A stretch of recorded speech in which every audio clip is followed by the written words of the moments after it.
New at 6 tonight, the maximum sentence has been handed down to a man convicted of drunk driving in a deadly hit and run on Long Island. A father and his 2 young children died when their car burst into flames, trapping them inside. CBS 2's Carolyn Gusoff was in the courtroom today in Central Islip.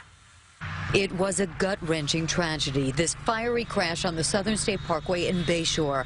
A father, Ancio Astain, and his young children, Sephora and Andy, consumed in a burning car while their frantic mother tried to save them. This car started to get set to fire, and I tried to open the passenger box door because this is where my daughter was, because I heard my daughter crying. At sentencing, Lucny Boaz Astain couldn't bring herself to speak outside court. Mrs. Astain, would you like to say something? This is a devastated woman. This man watched as a family burned to death. Prosecutors called Sharp's actions cold-blooded and appalling, driving like an idiot at crazy speeds after drinking, racing, playing Russian roulette with everyone else driving on the parkway.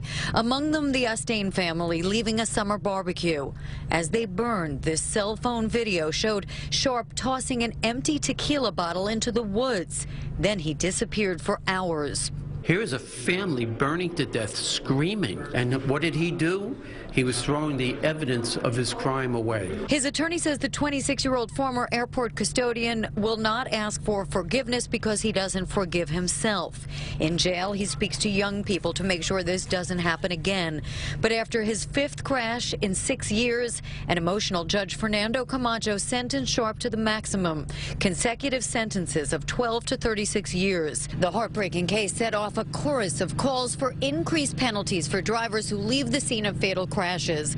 But 21 months later, the law is the same. There's still incentive to flee. The district attorneys of Suffolk and Nassau continue to push for change.